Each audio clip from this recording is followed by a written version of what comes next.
വിതുര ബോണക്കാട് റോഡിൽ കാട്ടാനക്കൂട്ടവും കാട്ടുപോത്തിൻ കൂട്ടവും ഇറങ്ങി. 2 ദിവസമായി ഇവിടെ വന്യജീവികൾ ഇറങ്ങുന്നത് പതിവാണ്. വിശദാംശങ്ങൾ ജിബിൻ ജെബി നൽകുന്ന അതിന് മുൻപ് നമുക്ക് ആ ദൃശ്യങ്ങളൊന്ന് കാണാം.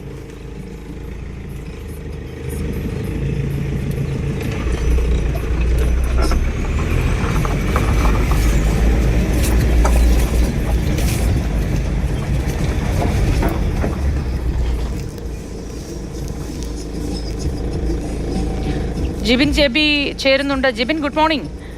ഇത് പതിവായി ഈ മേഖലയിൽ ഇത്തരത്തിൽ വന്യജീവികൾ ഇറങ്ങുന്നതാണോ, അതോ ഈ അടുത്ത കുറച്ച് കാലങ്ങളായി മാത്രം വന്യജീവികളുടെ സാന്നിധ്യമുള്ള മേഖലയാണോ ഇത്? കഴിഞ്ഞ കുറച്ച് ദിവസങ്ങളായിട്ടാണ് ഈ ഒരു മേഖലയിൽ ഇപ്പോൾ വന്യജീവി ശല്യം വർദ്ധിച്ചിരിക്കുന്നത്. കഴിഞ്ഞ ദിവസവും ഈ വിതുര മാങ്കാട് മേഖലയിലൊക്കെ തന്നെ കഴിഞ്ഞ ദിവസവും ഇത്തരത്തിൽ കാട്ടാന ഇറങ്ങുന്ന വാർത്ത നമ്മൾ ഉൾപ്പെടെ കൊടുത്തിരുന്നു, പ്രത്യേകിച്ച് വിതുര കല്ലാർ മേഖലയിൽ. ഇതിന് പിന്നാലെയാണ് കഴിഞ്ഞ ദിവസം വൈകുന്നേരത്തോടു കൂടി ഈ വിതുരയിൽ നിന്ന് ബോണക്കാടേക്ക് പോകുന്ന വഴി ചെക്ക് പോസ്റ്റിന് മുകളിലായി കാട്ടുപോത്തിൻ്റെ കൂട്ടം ഇറങ്ങിയത്. അതിനെ തുടർന്ന് ഇന്നലെ ഈ മുകളിലേക്ക് ഈ വിനോദസഞ്ചാരികൾക്ക് പ്രവേശനമൊക്കെ തന്നെ നിഷേധിച്ചിരുന്നു. ഇതിന് പിന്നാലെയാണ് ഇന്ന് രാവിലെയോട് കൂടി 4 കാട്ടാനകളെയും ചെക്ക് പോസ്റ്റിന് മുകളിലായി കണ്ടത്. ഉടൻ തന്നെ ഈ വിവരം കണ്ടവർ ഫോറസ്റ്റിൽ അറിയിക്കുകയും ഫോറസ്റ്റ് അധികൃതർ മുകളിലേക്ക് ആളുകളെ കയറ്റിവിടുന്നതിൽ ഒരു നിയന്ത്രണം ഏർപ്പെടുത്തുകയും ചെയ്തിട്ടുണ്ട്. എന്തായാലും ഈ ബോണക്കാട് മുകളിലേക്ക് പോയി കഴിഞ്ഞാൽ ടി എസ്റ്റേറ്റ് ഉണ്ട്, അവിടെ ഒട്ടനവധി തൊഴിലാളികൾ ലയങ്ങളിൽ താമസിക്കുന്നുണ്ട്. അതുകൊണ്ട് തന്നെ ഇവിടെ നിന്ന് ഈ വാഹനങ്ങൾ തടസ്സപ്പെടുത്തി കഴിഞ്ഞാൽ അവർക്ക് അങ്ങോട്ടേക്കുള്ള പ്രവേശനം അല്ലെങ്കിൽ അവിടെയുള്ള കുട്ടികൾക്ക് താഴേക്ക് ഇറങ്ങി സ്കൂളിൽ പോകുന്ന കാര്യമൊക്കെ തന്നെ വലിയ പ്രയാസമുള്ള ഒരു കാര്യമാണ്. എന്തായാലും ഈ ഒരു പ്രദേശം എന്ന് പറയുന്നത് മലയോര മേഖലയാണ്, വനത്തോട് ചേർന്ന് കിടക്കുന്ന ഒരു പ്രദേശം കൂടിയാണ്. അതിനാൽ തന്നെയാണ് കഴിഞ്ഞ കുറച്ച് ദിവസങ്ങളായി ഈ തിരുവനന്തപുരത്തെ മലയോര മേഖലകളിൽ പ്രത്യേകിച്ച് ചെറിയ രീതിയിലുള്ള ചാറ്റൽ മഴയുണ്ട്.